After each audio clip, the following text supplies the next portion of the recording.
ये सरकार आज से नहीं, शुरू से आप अगर इस पे गौर करेंगे तो इसकी कथनी और करनी में बहुत अंतर रहा है। जो परिणाम होगा उन्हें कल देखने को मिलेगा, क्योंकि कहते हैं कर्मों का फल इसी धरती पे मिलेगा। बोलो योगी तेरी तानाशाही नहीं चलेगी। कैसी दिल्ली हम लोग जो आए थे शिक्षक बन के, हम लोग टेट सुपर टेट पास करके यहाँ 7 महीने से हम लोग बैठे हैं। बताइए इनके मन में है कि नहीं दलित पिछड़ो शिक्षक की कोई बलिदान दे, तो मैं कहता हूँ इको गार्डन हो तो साले गोली मार दो हम लोग को, अगर शहीद हो जाएंगे चलेंगे, मगर आरक्षण लेके जाएंगे यहाँ। विजय या वीरगति, या तो हम 27-21 पूरा लेंगे या तो हमारी वीरगति होगी, बस इसके अलावा हमें कुछ नहीं चाहिए। विज्ञप्ति नहीं घोटाला है, यूपी का चौटाला है। 11,000 की विज्ञप्ति बहाल करो, बहाल करो, बहाल करो। 11,000 की विज्ञप्ति बहाल करो, बहाल करो, बहाल करो। 27-21 पूरा करो, पूरा करो, पूरा करो। 27-21 पूरा करो, पूरा करो, पूरा करो। विज्ञप्ति नहीं घोटाला है, यूपी का चौटाला है। विज्ञप्ति नहीं घोटाला है, यूपी का चौटाला है। 11,000 सीटें बहाल करो, बहाल करो, बहाल करो। 11,000 सीटें बहाल करो, बहाल करो, बहाल करो। मैम आप अपना नाम बताइए। मेरा नाम मुक्ता कुशवाहा है, मैं प्रयागराज से हूँ। अच्छा, तो आप लोग यहाँ बेसिकली कब से बैठे हुए हैं? आज 201 दिन हो गया। 201 दिन से आप लोग यहाँ धरना दे रहे हैं, तो आप लोग का क्या इसका मसला है पूरा, आप लोग जरा ठीक से उसको बताइए विस्तार। एक्चुअली पिछले साल 69,000 शिक्षक भर्ती आई थी प्राथमिक में, तो उस भर्ती में आरक्षण का घोटाला किया गया। जब बहुत सारे बच्चों का मतलब लिस्ट में नाम नहीं आया, और जो कट ऑफ मतलब जो गुणांक का अंतर था जनरल और ओबीसी एससी में, तो वो बहुत कम पाया गया, जो कि अगर आरक्षण के नियमों का पालन हुआ होता तो वो ना होता। तो एक मतलब अंदर से ये हुआ कि ये कहीं ना कहीं तो कुछ गलती हुई है, कुछ गड़बड़ है। तो उसी आशंका लोग को लेकर मतलब राष्ट्रीय पिछड़ा वर्ग आयोग में हम लोगों ने एक शिकायत दर्ज की, जिसमें ये 1 साल की सुनवाई के बाद ये एक रिपोर्ट भी आ गई। इसमें स्पष्ट हो गया कि 69,000 शिक्षक भर्ती में मतलब आरक्षण के नियमों की अवहेलना करते हुए स्वर्ण लोगों को मतलब ओबीसी एससी की सीट दे दी गई, जिसकी वजह से लगभग 20,000 ओबीसी एससी बच्चे बाहर हो गए। उसमें ये भी बताया गया कि जहां ओबीसी को 27% आरक्षण मिला हुआ है संविधान से, वहां पर उन्हें केवल 3.86 और एससी कैंडिडेट्स को केवल 21% की जगह 16.6 आरक्षण दिया गया है। ये एससी वालों का 21% बताया जा रहा था, तो इसका क्या? तो 16.6 ही आरक्षण मिला है, जिसकी वजह से आज हजारों बच्चे दर दर की ठोकरें खाने के लिए मजबूर हैं। और सबसे बड़ी बात कि ये आरक्षण पर कुठाराघात है, संविधान का उल्लंघन है। अगर आप संविधान में दिए प्रावधानों को नहीं मानते हैं तो आप संविधान का उल्लंघन कर रहे हैं। तो ये देश अगर संविधान से चल रहा है तो संविधान के नियमों का पालन करना होगा। उसी को लेकर जब राष्ट्रीय पिछड़ा वर्ग आयोग की रिपोर्ट आ गई, हम लोगों ने आंदोलन शुरू किया। और ये बहुत शर्म की बात है कि आज 201 दिन हो गया, लेकिन राष्ट्रीय पिछड़ा वर्ग आयोग की रिपोर्ट को सरकार पूरी तरह से लागू करने के लिए तैयार नहीं। पहली बात तो ये सरकार मानने को ही राष्ट्रीय शिक्षा मंत्री सतीश द्विवेदी जी यही नहीं मानना चाह रहे थे कि मतलब आरक्षण का घोटाला हुआ है। वो सदन तक में झूठ बोल रहे थे कि ऐसी कोई रिपोर्ट नहीं आई है, हमने नियमों का सही से पालन किया है, आरक्षण के नियमों का। लेकिन ये अब ये साबित हो चुका है। लेकिन ऐसा बताया जा रहा है कि 6,000 सीटें जारी कर दी गई हैं, तो उसके बाद भी आप लोग यहाँ पे धरना दे रहे हो, क्यों? हमारा एक पूरा बैग चोरी हुआ है, ठीक है? बैग चोरी हुई है? बैग चोरी। अगर उसमें 20,000 रुपए थे, दूसरा ये बता रहा है कि हमें केवल 6,000 रुपए हमने निकाले, तो हम कैसे मान लें? जब राष्ट्रीय पिछड़ा वर्ग आयोग की रिपोर्ट कह रही है कि लगभग 18 से 20,000 बच्चों का मतलब सीटें छीनी गई हैं, तो हम 6,000 से क्यों संतुष्ट होंगे? मतलब आप लोग की 6,000 से और ज्यादा मांगे? हमारी जो मांग थी वो शुरू से लेके आज तक यही है कि हमारा 27% आरक्षण, 21% आरक्षण हमारा पूरा किया जाए, और 6,000 सीटों से ही आरक्षण हमारा पूरा नहीं होता है। उसी को लेकर हम लोग यहाँ आंदोलनरत हैं। नहीं तो हम लोग अब जब 6,000 सीट देने को तैयार है सरकार, तो हम हट गए होते। लेकिन हमारी लड़ाई कोई भीख मांगने वाली नहीं है कि आपने 6,000 दे दिया और हम हट जाएंगे। हमारी लड़ाई शुरू से ही हमारा जो आरक्षण का मतलब उसका आपने गलती से किया है या जानबूझ के चोरी की है, वो हमें पूरा पूरा चाहिए। 27% और 21% की लड़ाई हम शुरू से लेकर लड़ रहे थे, आज भी हम वही लड़ रहे हैं और अभी भी हमारा पूरा प्रयास है कि सरकार इसे पूरा करे, अन्यथा की स्थिति में हमारे पास समय कम है और सरकार के भी पास समय कम है। अगर सरकार पूरा कर देती है तो आने वाले समय में हमारा भी भविष्य सुरक्षित है, उनका भी भविष्य सुरक्षित है। नहीं तो फिर कोई और सरकार आएगी, वो आएगी, जांच कराएगी, साफ स्पष्ट हो जाएगा कि मतलब घोटाला हुआ है। तो जिन चाहे शिक्षा मंत्री जी हों चाहे अधिकारी हों, सब जेल जाएंगे और जो योग्य अभ्यर्थी हैं वो नियुक्तियां पाएंगे। बस मतलब तो आप लोग यहाँ पे कब तक बैठने वाले हो? बिल्कुल, जब तक हमारा जब तक सुनवाई नहीं होगी तब तक? सुनवाई नहीं, हमें 27-21% चाहिए, ये नहीं देंगे, आने वाली सरकार देगी। आने वाली सरकार, मतलब आपको इस सरकार से क्या उम्मीद है? उम्मीदें यही हैं कि हमने ये सरकार खुद चुनी थी, बहुत मेहनत की है। सी बीजेपी की सरकार को हमने बहुत मेहनत करके लाया है, ऐसा नहीं है, लेकिन अगर हमारे अधिकार ही इनके राज्य में सुरक्षित नहीं है तो ऐसी सरकार का हमें क्या फायदा है। कोई भी अगर सरकार बनाता है तो अपना भी तो लाभ देगा। हिंदू हैं हम और हिंदुओं का आरक्षण छीना जा रहा है। क्या हम केवल चुनाव के समय हिंदू होते हैं? बाकी हम पिछड़े दलित हैं। तो अगर पिछड़े दलितों का अधिकार ही बीजेपी में सुरक्षित नहीं है तो पिछड़े दलित क्यों इनको वोट दे के सरकार में लाएंगे? मुझे नहीं लगता कि इतना बड़ा जो ये घोटाला, व्यापम से बड़ा घोटाला इन्होंने कर डाला है, तो इसके लिए इन्हें आम जनता और पिछड़े दलित माफ कर पाएंगे, इन्हें वोट दे पाएंगे। और इसका अगर सही से तरीके से पालन नहीं होता है तो ये अभ्यर्थी गाँव देहात से ही हैं, घर जाएंगे, अपने पड़ोस को बताएंगे, अपने रिश्तेदारों को बताएंगे, अपनी पीड़ा बताएंगे। तो आप लोग कहाँ से, मतलब अलग अलग से हैं या फिर? यहाँ जितने लोग हैं और लगभग 20,000 जो बच्चे हैं वो पूरे उत्तर प्रदेश के 75 जिलों से हैं। अच्छा, पूरे 75 जिले से। तो आप लोग यहाँ पे ठंडियों में रहते हो, कोई आप लोग लेडीज हो तो आप लोग को इससे दिक्कत नहीं होती? बहुत सारी दिक्कतें हैं, हमारी गर्मी, हमारा बरसात, हमारा पूरा त्योहार और अब ये ठंड का जो दिन है ये भी यहीं कट रहा है। लेकिन एज अ लेडी पर्पस तो आप लोग को क्या दिक्कतों का सामना करना पड़ा, बताइए। बहुत सारी दिक्कतें, आपको भी पता है यहाँ की महिलाओं के साथ बहुत सारी दिक्कतें, खुले में बैठना, यहाँ पे असुरक्षा भी महसूस होती है, टॉयलेट की भी दिक्कत है और एक बार आप अंदर आ जाते हो तो बाहर निकलने नहीं दिया जाता है कि आप 5 बजे के बाद ही जाओगे। तो यहाँ रोक लगी हुई है पूरा कि 5 बजे के बाहर नहीं जाते। धरना दे रहे हो तो आप यहाँ अगर सुबह 10 बजे आ गए हो तो आप 5 बजे से पहले बाहर नहीं जा सकते हो।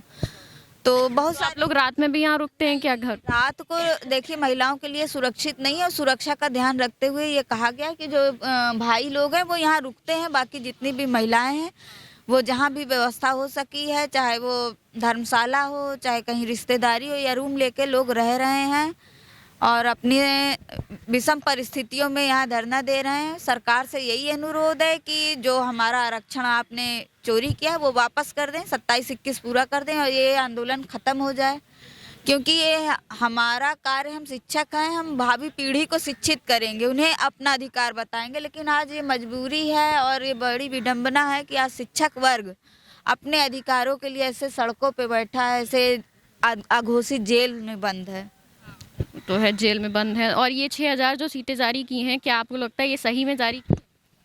देखिए, जिस हिसाब से ये आज लिस्ट निकालते हैं, कल लिस्ट निकालते हैं और जिस तरह डिले हो रहा है, इनकी इस मंशा पे भी लोग आशंकित हैं कि ये शायद केवल टाइम पास कर रहे हैं कि एक समय ऐसा आएगा कि आचार संहिता लग जाएगी और इन्हें कुछ भी नहीं देना पड़ेगा। मतलब आपको लगता है कि ये आपके सपोर्ट में नहीं है? देखिए, एक जुमला भी हो सकता है, ये सरकार आज से नहीं, शुरू से आप अगर इस पे गौर करेंगे तो इसकी कथनी और करनी में बहुत अंतर रहा है। ये 15 लाख रुपए सबके अकाउंट में डाल रहे थे और मतलब करते कुछ और हैं, कहते कुछ। बिल्कुल, इनकी कथनी करनी में किसी को विश्वास नहीं है। ये तो किसानों को भी पता नहीं क्या क्या कह रहे, कौन से एलिगेशन इन्होंने नहीं लगाए।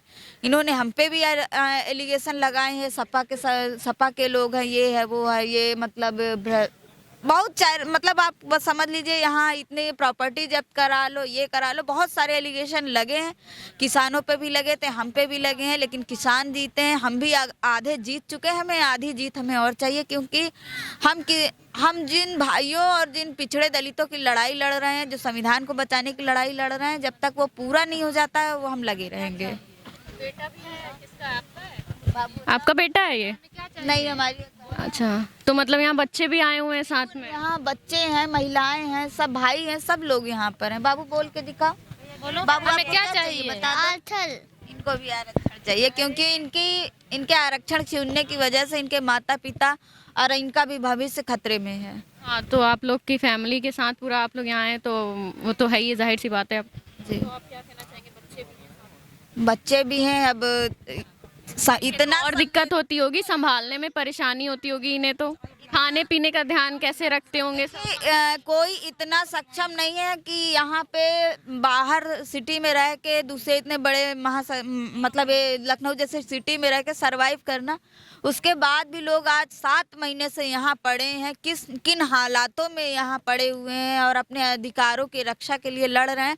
तो अगर सरकार इतनी संवेदनहीन हो चुकी है तो मुझे नहीं लगता कि ऐसी सरकार को दोबारा सत्ता में आना चाहिए, जिन्हें ऐसे ये मासूम बच्चों के दुख नहीं दिख रहे हैं, इनकी माओं के दुख नहीं दिख रहे हैं, इनके रोटी रोजगार और भविष्य के साथ इन भावी भविष्य के साथ जो खिलवाड़ किया जा रहा है वो कहीं ना कहीं बहुत ही गलत है।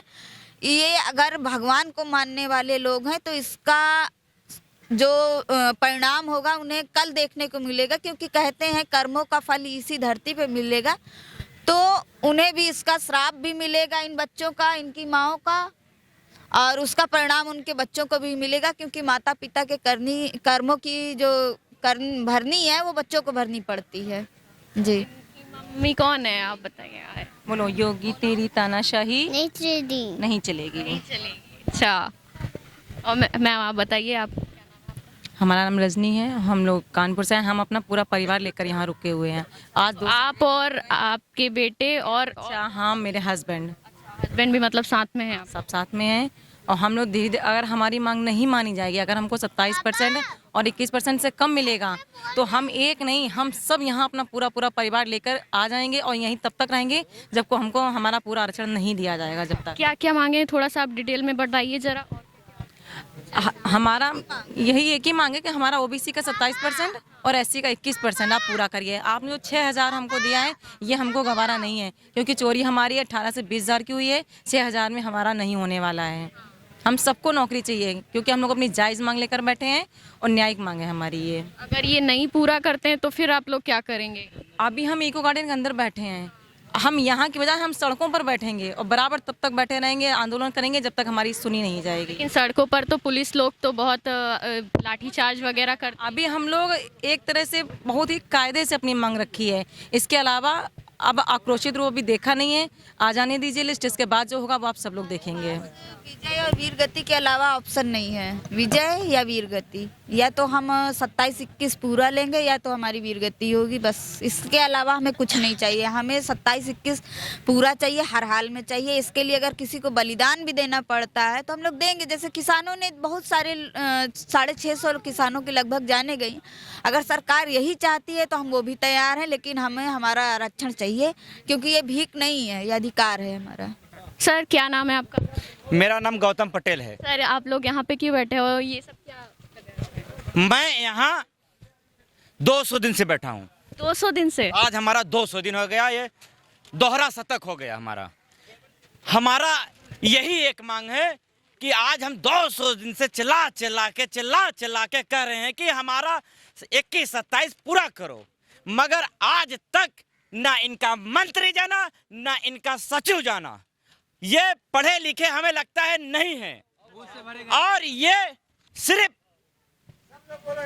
ये लोग सिर्फ ओबीसी एससी का इस्तेमाल करते हैं। हम उनको क्या कहें? हमारे समाज पर डिप्टी सीएम है, प्रदेश अध्यक्ष, स्टूल मंत्री जिनको बुला जाता है और गुलाम देव बोला जाता है, मगर आज भी हमारा आवाज नहीं उठा। चाहे सांसद हो, चाहे विधायक हो, चाहे जो भी हो, मगर हमारा किस लिए हम चुनते हैं मैडम? बताइए, हम लोग किस लिए चुनते हैं? कि हमारा दुख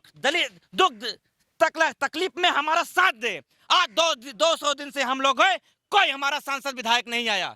हम उनसे पूछना चाहते हैं आखिर क्यों? क्या आप उस कुर्सी को छोड़ना पावर नहीं जानते? पढ़े लिखे नहीं है? आज जो वो कुर्सी पे बैठे हैं वही बाबा साहब अम्बेडकर के वो संविधान के दौलत वहां बैठे हैं, यही बैकवर्ड ओबीसी एससी के दौलत पे बैठे हैं। हम उनसे भी कहते हैं अगर अब भी समय है, अभी आचार संहिता के पहले जो हमारा राष्ट्रीय पिछड़ा आयोग की रिपोर्ट है वो साफ साफ 6 पन्ने को कह दिया है कि मात्र 27% के जगह पर 3.86 दिया गया है और एससी को 16.6% दिया गया है। वो को मिलाकर 18,000 का घोटाला किया गया है। ये हम नहीं, ये हमारा राष्ट्रीय पिछड़ा आयोग ने किया गया है। वो आयोग मोदी ने बनाया है। आज वो वही मोदी का अपमान हो रहा है। मोदी कहाँ है? इसका मतलब ये समाज के गुमराह करके वोट लेने के लिए कि हम पिछड़ों दलितों के लिए हम राष्ट्रीय पिछड़ा आयोग ने बनाया। आज वही आयोग रिपोर्ट 7 महीने से पूरे लखनऊ में क्या पूरे भारत में गुजरा है, मगर कोई न्याय दे रहा है। कुछ समय हमारे मुख्यमंत्री जी ने, हमारे अध्यक्ष साहब गए वहां, बोले कि इनका तुरंत निष्कासन करिए। उनका सचिव से बात हो, ठीक है। आप वही सचिव आज 1 हफ्ते हो गया फिल्टर कर रहा है। पता नहीं कौन सा पढ़ाई है, बघेल है। कहाँ फिल्टर, क्या मतलब? वो फिल्टर वही समझता होगा फिल्टर क्या होता है। वो फिल्टर करते करते हमें लगता है आचार संहिता लगा देगा। वो पढ़ा लिखा नहीं है। हम उनसे बघेल जी से कह दे रहे हैं कि सचिव साहब कमर कस लीजिए आप भी जेल जाने के लिए, नहीं तो जो बाबा हमारे मुख्यमंत्री कहे हैं कि ओबीसी एससी का 27-21%, 66-67.11 के नीचे 21-27 पूरा करो, वरना नहीं तो हम चुनाव में उनकी औकात दिलाएंगे। और वो मंत्री 2 कौड़ी जो है ना, इलेक्शन होने वाले हैं किसके? इटवा में जाकर उनका इटवा बजाएंगे, ये जान लेना। और उनके बाप का बगौती है कहा कि बाप का बगौती है कि 27% 21% हड़प लेंगे। वो पिछड़े दलितों का खा के हजम कर लेंगे का? सिनेमा पलटवा धार दे तो सिनेमा निकल जाएगा। समझ लेना मंत्री और सचिव, अगर नहीं दिए, नहीं सुने तो क्या करेंगे आप लोग? नहीं सुनेंगे तो इटवा में बताएंगे हम क्या करेंगे 2022 में। हाँ, वोट नहीं करेंगे किसी को? वोट क्या करेंगे? ये 7 महीने से यहाँ झक मरा रहे हैं हम लोग। 7 महीने से? कोई ओबीसी एससी का नेता भी नहीं आया। अभी तो निकलेंगे हमारे क्षेत्र में, अभी रैली होंगी वहाँ पे आप लोग मिलने। बात देखिए मैडम, रैली तो आप समझ गए होंगे, देखे होंगे। गृह मंत्री थे वहाँ पे, मुख्यमंत्री थे, हमारे डिप्टी सीएम थे, सब लोग थे। किसी से मिलने की कोशिश की? मिलने की नहीं, उनको बताने गए थे कि हम दलित पिछड़े हैं, ये देखो दे दो, नहीं तो 2000 में तुम्हारी बाप का छठी का दूध दिला दूंगा। वो देंगे और देना पड़ेगा उनको। अगर वो नहीं दिए तो हम देख लेना, उनको हम बताएंगे क्या होगा। और हमारे जो संगठन के जो ओबीसी एससी का जो युवा का संगठन 20,000 हम लोग हैं, 20,000 पूरे उत्तर प्रदेश में जाकर बताएंगे। ये जहां जहां रैली करेंगे तहां इनका हम विरोध करेंगे, इनका रैली दुरुस्त करेंगे। ये सरकार ओबीसी एससी दलित पिछड़ों का हमेशा हनन करती है। अभी वो एक मीडिया जी बोले कि ये पैसा कहां से आता है, हम उनसे पूछना चाहते हैं। यही यूपी टेट का 20 लाख 21 लाख का फॉर्म में पड़ा हुआ है। आज 20-21 लाख यूपी टेट का फॉर्म में सोच लीजिए मैम, 1100 फॉर्म का होता है फॉर्म। 21 लाख का पढ़ी लिखी एक फॉर्म 11,000 रुपए, सॉरी, एक फॉर्म 21 लाख का फॉर्म जोड़ लीजिए। वो कहाँ लगाएंगे मालूम है? ये चुनाव में लगाएंगे। और अगर तुमको भर्ती नहीं कराना था तो आप क्यों यूपी टेट करा रहे हैं? क्यों गरीबों से खिलवाड़ कर रहे हैं? क्यों शिक्षकों से खिलवाड़ कर रहे हैं आप? वो एक शिक्षक प्रधानमंत्री बनाता है, मुख्यमंत्री बनाता है, आईएएस बनाता है, पीसीएस बनाता है, जज बनाता है। वही शिक्षक से ये लोग खिलवाड़ कर रहे हैं। क्या इसीलिए शिक्षक आ रहे हैं? आज शिक्षक रो रहे हैं। आज हर देश के अगर शिक्षक रो रहे हैं तो आने वाले में पीढ़ी जनता कहाँ पढ़ेगी? बच्चों को कौन शिक्षा देगा? क्या इसी दिन लिए हम लोग आए थे शिक्षक बनके? हम लोग टेट सुपर टेट पास करके यहाँ 7 महीने से हम लोग बैठे हैं। बताइए क्या हम लोग कहाँ जाए? बताइए कि हम यहीं जाए या ये सरकार या ये सोचती है जिसकी किसान आंदोलन के जिस तरह 700 की मौत हुई थी तब उनको न्याय दिया था। अगर इनके मन में है कि नहीं दलित पिछड़ों शिक्षक की कोई बलिदान दे तो मैं कहता हूँ इको गार्डन हो तो साले गोली मार दो हम लोग को। अगर शहीद हो जाएंगे चलेंगे, मगर आरक्षण लेके जाएंगे यहाँ से। जय संविधान, जय भारत।